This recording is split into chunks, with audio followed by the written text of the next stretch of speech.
할렐루야. 아멘. 자, 여러분들 오늘 말씀 어떠세요? 좀 익숙치 않은 얘기인가요? 익숙하세요? 무슨 얘기인지? 자, 그럼 제가 오늘 옛날 한옛날의 이야기식으로 다시 한번 우리 상황을 점검을 해볼까요? 지금 오늘 이 사무엘하 17장의 15절에서 29절 말씀은요. 다윗이 이제 압살롬의 반란에 막 쫓겨서 예루살렘 성을 뒤로 하고 피난길에 오른 뒤에 왕궁까지 압살롬한테 점령을 당한 그 다음 이야기입니다. 여러분들 영화 서울의 봄 보셨어요? 그 시시각각 촉박하게 긴급하게 상황이 바뀌고 뒤집어지고 또 바뀌는 마치 그런 날 같아요. 반란의 날이니까요. 압살롬이 자기를 지지하는 사람들을 다 몰고 들어와서 예루살렘의 수도에 입성했어요.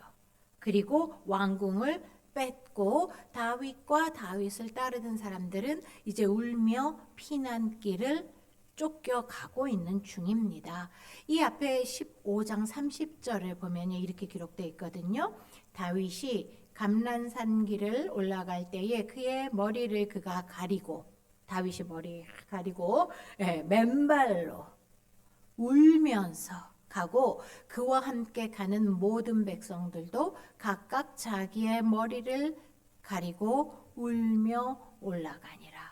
이게 아들 압살롬의 반란에 쫓겨서 이제 언제 다시 돌아올지 모르고 몰살을 당할 수도 있는 그런 촉박한 긴급한 상황에서의 상황이었습니다.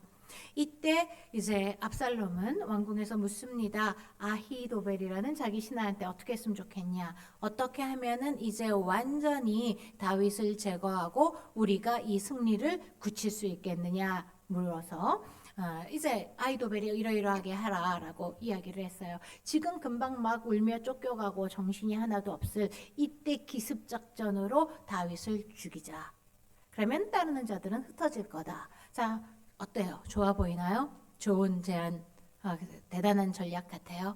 두 번째, 후스에게도 물었어요. 어떻게 했으면 좋겠냐?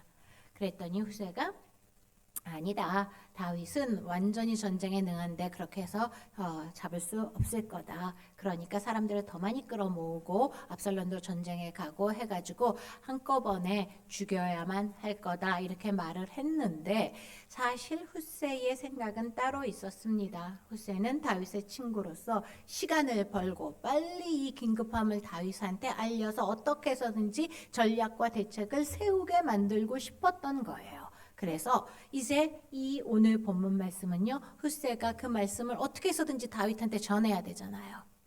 어떻게 해서라도 오늘 밤 이러이러한 계략이 있으니 빨리 요단강 건너가서 더 안전한 데로 피신해라. 비록 내가 이러이러하게 이야기를 해서 아까 얘기 좀 아히도벨의 말대로 따르지 않게 진정은 시켜놨다만 언제 상황이 바뀔지 모르고 언제 마음이 바뀔지 몰라서 쫓아갈 수도 있으니 어서 도망가라. 이러는 과정입니다.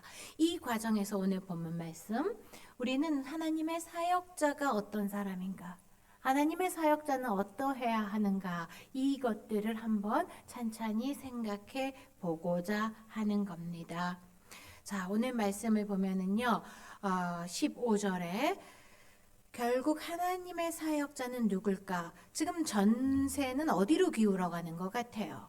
압살롬한테 절대적으로 기울어가는 것 같아요. 사람들도요 너무 많이 따르고 있고요. 압살롬은 인간적으로 굉장히 유능하고 인간적인 면모가 아주 뛰어난 사람이잖아요. 그리고 지지자들도 이미 굉장히 많이 결집을 했습니다. 그리고 아주 영특한 모략이 뛰어난 아히도벨 같은 추종자 최측근이 있었어요.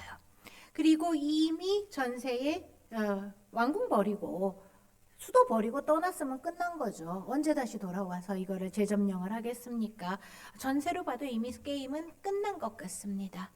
그런데 다윗을 물리치려고 하였던 그 압살롬의 무리들이 한 가지 관과한 것이 있어요. 그 바로 앞에 14절 말씀이었습니다. 제가 한번 읽어드릴게요. 압살롬과 온 이스라엘 사람들이 이르되 아렉 사람 후세의 계략은 아히도벨의 계략보다 낫다 하니 이는 여호와께서 압살롬에게 화를 내리려 하사 아히도벨의 좋은 계략을 물리치시고 치시라고 명령하셨음이더라. 자, 무슨 얘기입니까? 사실 원래 기습 작전을 피라고 했던 아히도벨의 계략이 더 좋았다는 겁니다. 사실은 그대로 따랐으면은 다윗은 그날 밤에 진짜로 끝에 완전히 제거될 수도 있었단 얘기예요. 그런데 하나님의 뜻이 중요한 것은 거기 있지 않았다는 겁니다. 하나님은 압살롬에게 화를 내리고 다윗을 계속해서 다윗을 통해서 하나님의 역사를 이어가기로 하셨다는 그 하나님의 뜻을 이들은 묻지 않았다는 거예요.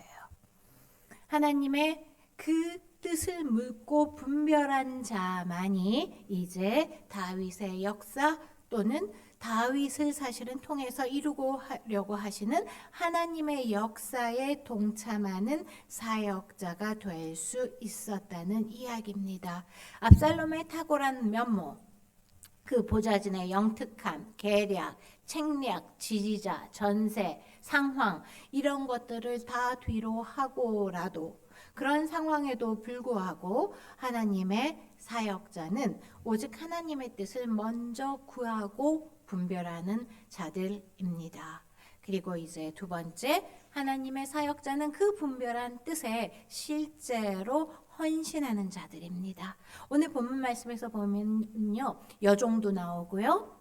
어떤 여인, 농부의 부인 뭐 곡식을 빻아서 덮었네 어쨌냐 이런 얘기들이 나오죠. 예, 훗새가 드디어 그 이야기를 전달을 하고자 하는 거예요. 다윗에게 도대체 어떻게 왕궁에 있었던 후세가 누구 첩보원을 통해서 그 이야기를 다윗한테 전달해서 빨리 도망갈 수 있게 할 것이냐, 이게 문제였습니다. 그래서 성 바로 밖에 요나단과 아히마스가 기다리고 있었어요. 궁중 안의 소식과 사태가 어떻게 돌아가는지 알고 빨리 다윗한테 전하려고요.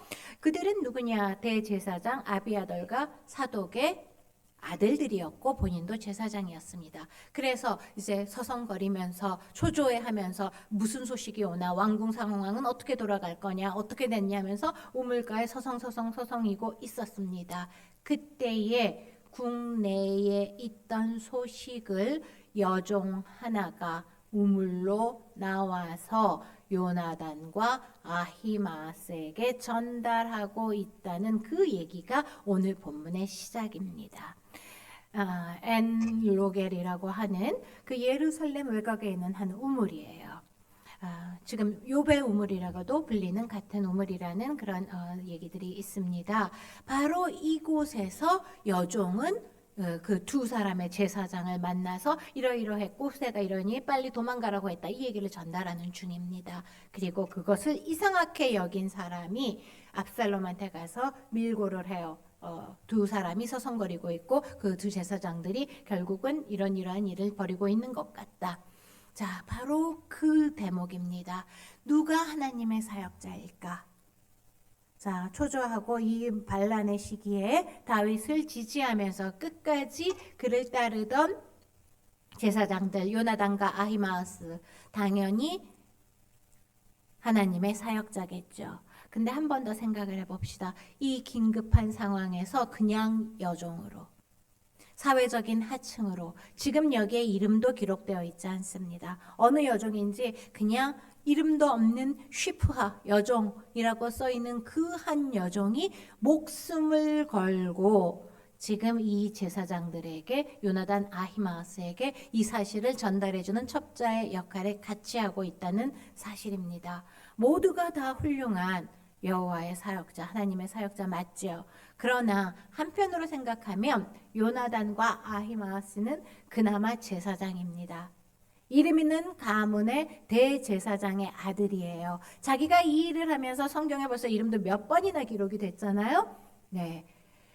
그리고 이 모든 일이 내 일이고 업무고 나의 책임이기도 한 사람들입니다. 그러나 이 여종은요, 지금 이 일을 꼭 해야 될 이유는 하나도 없습니다. 본인이 이것이 정말 하나님의 뜻이고 다윗의 왕자가 다시 서는 게 하나님의 뜻이라는 분별이 없었다면, 그 일을 위해서 나는 하나님의 부르심을 받은 사람이고 나라도 이 모든 일에 동참하고 일조해야 되겠다라는 생각이 없었다면 굳이 이 위험한 일을 할 이유가 없는 사역자라는 겁니다.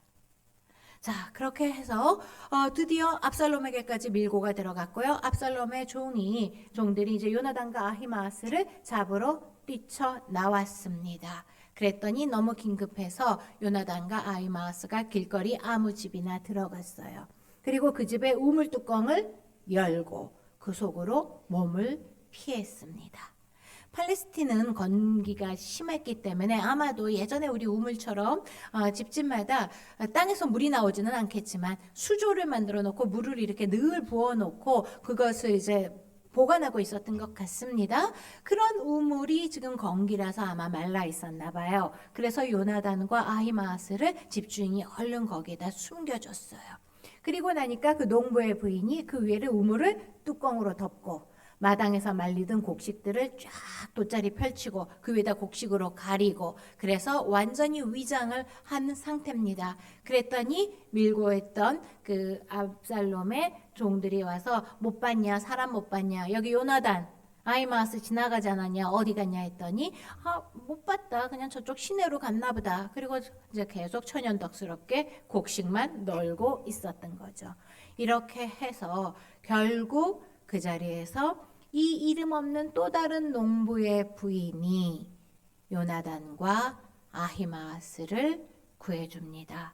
요나단과 아히마아스를 구해서 결국은 다윗과 다윗을 따르던 모든 그의 사람들도 구할 수 있는 그 큰 일을 해내게 된다는 얘기입니다. 이 농부의 부인 역시 이름이 적혀 있지 않습니다. 그냥 시골 안악의 하나예요. 마치 라합처럼. 그러나 이 일이 하나님의 일이라고 생각한 그 농부의 부인 역시 목숨을 걸고 압살롬의 종이 쫓겨왔었을 때조차도 이 일을 감수하면서 이 사역을 감당했다는 얘기입니다.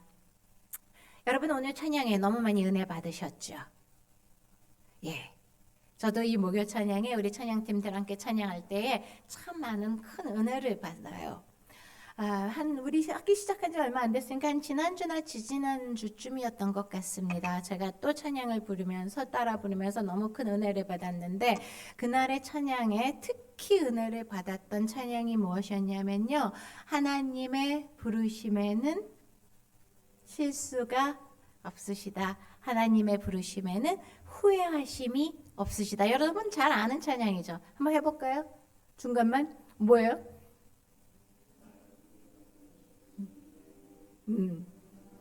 이거야 진짜? 이 찬양이 그때 그 찬양 맞아요? 찬양팀이 부르던 그 찬양 맞습니까? 네, 맞는 것 같아요. 네, 바로 이 찬양이었어요. 근데 이 말씀이 내가 왜 그렇게 은혜가 됐냐면요.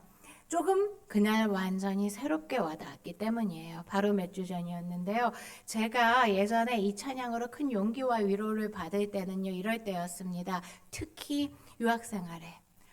너무 힘들고 너무 자신이 없고 도저히 못할 것 같았을 때였어요. 내가 과연 여기에서 이 사람들 사이에서 이 미국인 사이에서 살아남을 수 있을까? 내가 과연 저 학교를 갈 수 있을까? 나의 다음 날이 어떻게 될지 내가 정말 알 수 있을까? 너무 불안하고 초조할 때 하나님이 부르셨으니까 하나님이 힘 주시겠지. 하나님이 능력 주시겠지. 이런 마음으로 위로와 용기를 받았거든요. 근데 오늘 그 말씀을 찬양을 들으면서 너무 은혜를 받았을 때에는 전혀 다른 부분이었어요. 이번에는요. 내 인생에 여러분의 혹시 사역 가운데 잘 안 풀릴 때가 있습니까? 너무 초라할 때가 있나요? 이렇게 형편없는 이렇게 안 좋은 환경에서 내가 사역을 해야만 하고 또는 내가 굉장히 지금 잘 나가지 못하고 있고 비참할 때가 있을까요? 너무나 내가 아무것도 아닌 것 같아질 때가 있을까요? 그날의 찬양은요, 제게 이렇게 다가왔어요. 그 자리도 내가 너를 부른 자리다. 내가 너를 그 자리로 부른 것도 실수가 아니다. 내가 그 자리를 널 부른 것이 잠깐 잊어버려서 내가 졸다가 잘못해서 내가 너를 인도하는 걸 까먹어서 그 자리에 둔 게 아니다. 그 자리에 둔 것이 바로 실수 없는 완벽한 나의 부르심이었다. 내가 잘 안 풀리는 것 같고 내 눈에 별거 없는 것 같고 빨리 여기는 어떻게든 거쳐가고 난 더 좋은 곳에 더 높은 곳에 더 뛰어난 곳에 가려고 들른 곳이 아니라 네가 지금 사역하고 있고 너가 지금 머물러 있는 그곳이 내가 너를 부른 가장 완벽한 후회 없는 실수 없는 내가 지정한 나의 사역지다. 그 마음이 그날 들었어요. 자, 요나단과 아히마아스, 이름도 없는 여종, 동일하게 목숨을 걸고 하나님의 사역에 동참을 한 이름도 기록되지 않은 농부의 아내. 지금 누가 더 크냐, 누가 더 훌륭한 사역자냐 이런 얘기를 하려는 게 아닙니다. 모두가 다 커요. 모두가 다 필요합니다. 누가 더 크냐는 성령 받기 전에 제자들이 하던 얘기예요. 성령 받고 난 제자들은요, 지금 크냐 작으냐의 얘기는 아닙니다.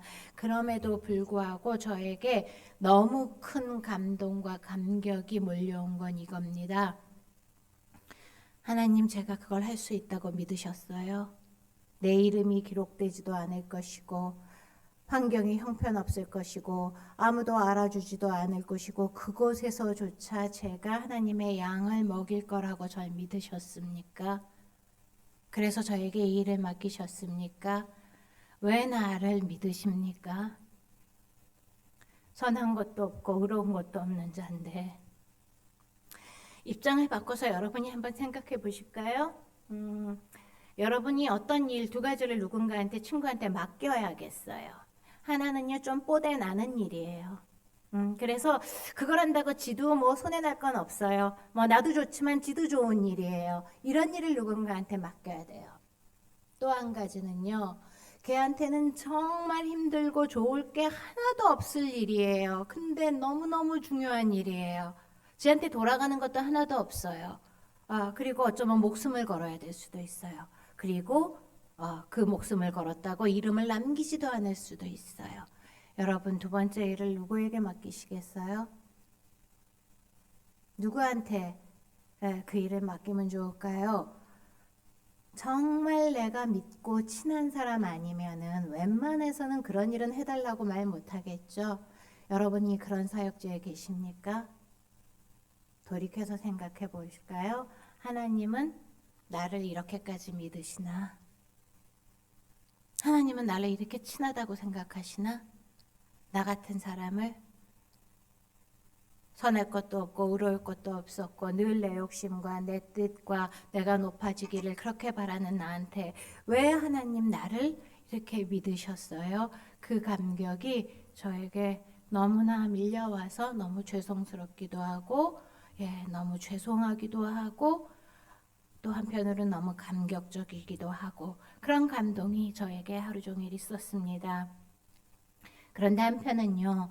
하나님의 나라는 바로 이런 사람들을 통해서 이루어지는 것 같아요. 이번이 처음이 아니거든요.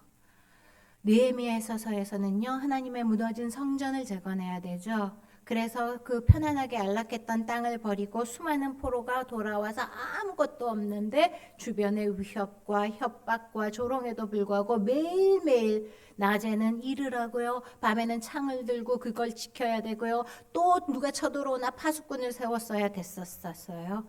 그런데 그들의 이름이 성경에 다 기록되었을까요? 아니잖아요. 그들이 없었으면 하나님의 성전은 재건되지 못했습니다. 하나님의 나라는 이루어지지 못했어요. 그런데요, 성경에는 그냥 이렇게 써 있어요. 누구누구 왜 몇 명. 이랑 똑같아요. 누구누구의 자손 몇 천 명. 그냥 그 중에 하나가 매일 밤을 목숨을 걸고 매일을 낮과 밤을 낮에는 일하고 밤에는 돌 갖다 나르고 또 밤에는 포로로 돌아와가지고 그 고된 삶에서 땅을 가꾸면서 그 자리를 지켰고 그것 때문에 하나님의 나라는 계속되었습니다. 예수님의 공생애도 그렇죠. 모든 사람이 지금 알고 있는 예수님의 12제자 있었습니다. 그렇지만은요. 그 뒤를 따라다니면서 가진 것을 다 들여서 그 무리들을 돌본 여성들이 있었어요. 이름도 기록되어 있지 않습니다. 그러나 하나님은 그들을 기억하셨어요. 왜요? 그들 중에 하나가 막달라 마리아였잖아요. 부활 후 첫날 하나님 예수님은 제일 먼저 누구에게 나타나셨습니까? 12제자가 아닌 막달라 마리아. 하나님의 마음은 이걸지도 몰라요. 막달라 마리아라는 이름도 안 적힌 너. 내가 너에게 나의 부활을 제일 먼저 보여주고 싶었다. 네가 한 고생이 개고생이 아니라고. 네가 진 십자가가 헛것이 아니었다고. 내가 승리했고 내가 죽음을 이겼고 이 일에 처음부터 끝까지 함께했던 너를 내가 꼭 제일 먼저 만나서 이 승리를, 죽음을 이긴 승리를 전해주고 싶었다고. 하나님의 마음은 그것이었을 것 같아요. 자, 그러면 이 여종은, 이 농부의 부인은, 막달라 마리아는 어떻게 하나님의 사역에 이렇게 동참을 할 수 있었을까요? 여종은 그냥 우물가에 나갔어요. 우물을 기르러. 막 특별한 영적인 비밀한 일을 하나님과 막 이렇게 주고받고 엄청난 훈련을 받아서 한 게 아닙니다. 여종의 일상이었어요. 우물을 나가서 물을 길어오는 건.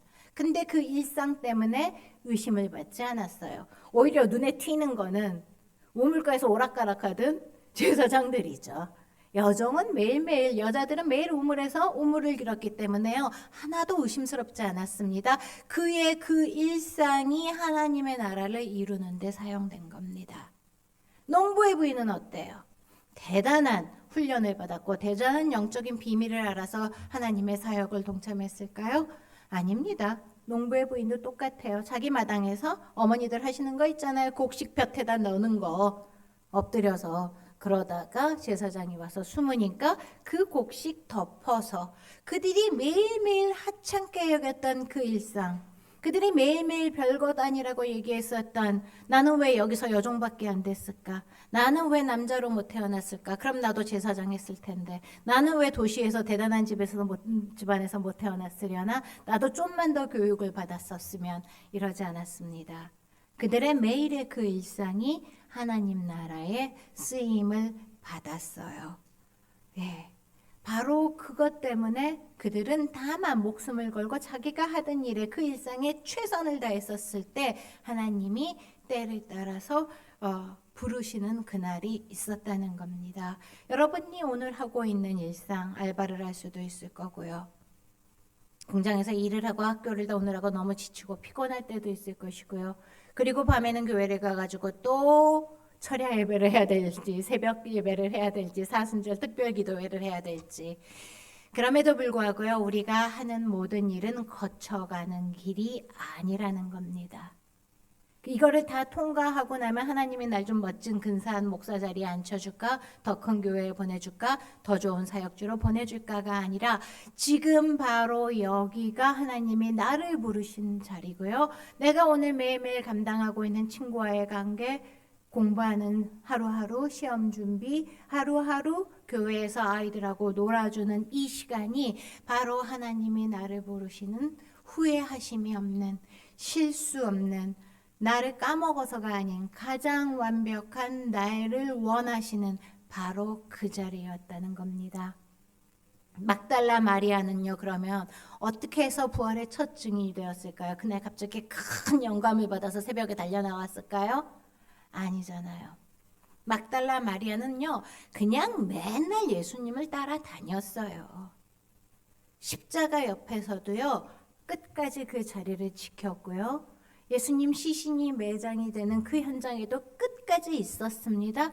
그러다 보니까 주일날 이른 아침에도 예수님한테 기름 가두려고 또 찾아갔고 무덤 앞에 갔어요. 그러던 어느 날 부활한 예수님까지를 만난 겁니다.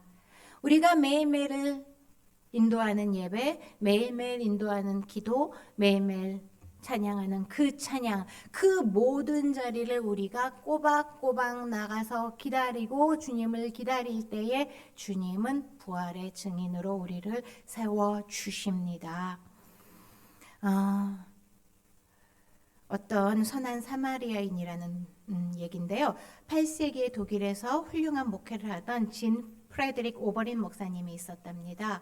그런데 한겨울에 여행을 하던 중에 심한 눈보라를 맞게 돼서요. 꼼짝없이 갇혔대요. 그랬더니 때마침 마차를 타고 가던 농부가 내려서 이분을 편안하게 모시고요. 힘든 곳을 다친 곳을 채워주고 다친 곳 고쳐주고 인근 마을에까지 모셔다 드린 거예요. 그랬더니 이제 너무 감사해서 목사님이 물어봤습니다. 당신은 도대체 어디 사는 누구십니까? 이름이 무엇입니까?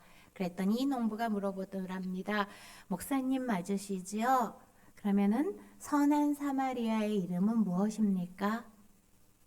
목사님이 성경에 나오는 선한 사마리아인이 어디 사는 누군지 알려주시기 전에는 저도 제 이름을 알려드리지 않겠습니다. 이름 없이 빛도 없이 그냥 주님의 일이기 때문에 그 일을 감당하는 사람들이 있어요. 이들은 어떤 상급을 받을까요?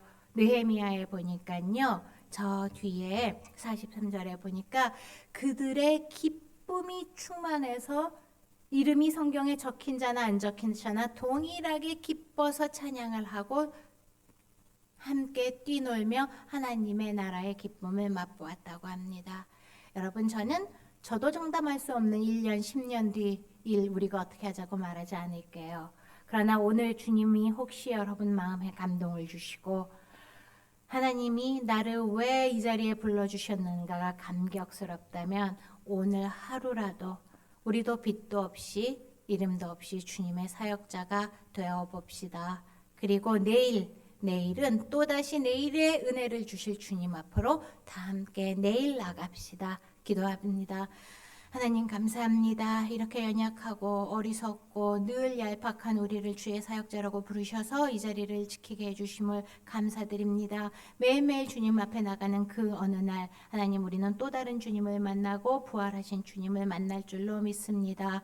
이제는 우리 주 예수 그리스도의 은혜와 하나님의 극진하신 사랑과 성령님의 감화, 감동, 역사하심이 주님의 앞에 나와서도 늘 흔들리고 늘 주저하고 늘 두 마음을 품는 우리도 하나님 앞에서 끝까지 이름 없이 빛도 없이 섬길 수 있는 주님의 가장 귀한 친구가 될 수 있기를 하나님 축복하여 주시기를 간절히 기도하옵나이다.